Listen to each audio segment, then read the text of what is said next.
जामनेर तालुक्यातील चिंचखेडा येथील बालिकेवरील बलात्कार व हत्या प्रकरणातील आरोपीस अटक केल्याची माहिती कळताच शेकडोच्या संख्येने जमावाने पोलीस स्टेशनवर मोर्चा काढत आरोपीला ताब्यात देण्याची मागणी पोलिसांकडे केली होती। मात्र पोलिसांनी आरोपीला सुरक्षित ठिकाणी हलवल्याचे कळताच संतप्त झालेल्या जमावाने पोलीस ठाण्यावर तुफान दगडफेक केली। या घटनेत पीआय सह अनेक पोलीस कर्मचारी जखमी झाले आहेत। जखमी पोलीस अधिकाऱ्यावर सध्या खासगी रुग्णालयात उपचार सुरू आहेत। कोणत्याही पोलीस कर्मचाऱ्याला फार मोठी दुखापत झालेली नाही। 2 पोलीस कर्मचाऱ्यांना मायनर फ्रॅक्चर असल्याची माहिती जिल्हाधिकारी आयुष प्रसाद यांनी दिली। याबाबत असे की जामनेर तालुक्यातील चिंचखेडा येथील बालिकेवर अत्याचार करत तिचा खून करून संशयित आरोपी सुभाष भिल हा फरार झाला होता।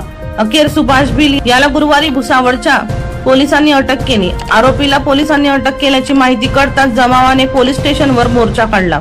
यावेळी जमावाने आरोपीला आमच्या ताब्यात देण्याची मागणी पोलिसांकडे केली होती। मात्र यावेळी आम्ही या प्रकरणात योग्य ती कारवाई करू, तुम्ही कायदा हातात घेऊ नका असे आवाहन पोलिसांनी जमावाला केले। काही दिवसापूर्वी जामनेर पोलीस स्टेशनला एक घटना दाखल होती।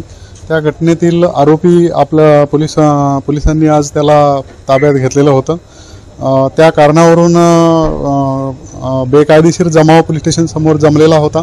तर त्यांना पोलिसांनी भरपूर समजावले की जे कायदेशीर कारवाई आहे ती होणार आहे, तुम्ही कायदा हातात घ्यायचे काय कारण नाही। परंतु त्यांनी काही न ऐकता पोलिसांवर दगडफेक केलेली आहे, पोलीस स्टेशनवर दगडफेक केलेली आहे आणि त्याच्यामध्ये 7 ते 8 पोलीस अंमलदार आपले जखमी झालेले आहेत।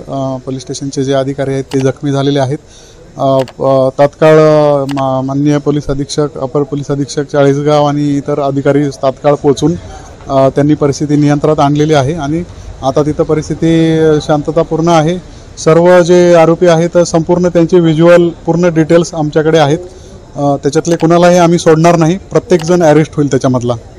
मात्र जमावाकडून पोलीस ठाण्यावर तुफान दगडफेक करण्यात आली। गुरुवारी रात्री 10:20 ही घटना घडली। या घटनेत मोठ्या प्रमाणात पोलीस कर्मचारी जखमी झाले आहेत। यात पीआय किरण शिंदे यांचाही समावेश आहे। दरम्यान या घटनेत जामनेरात मोठे तणावाचे वातावरण निर्माण झाले आहे। जखमी पोलिसांना जळगाव मधील खासगी आणि जिल्हा रुग्णालयात दाखल करण्यात आले आहे। सुनील पाटील यांचा रिपोर्ट, बुलंद पोलीस टाइम्स, जळगाव।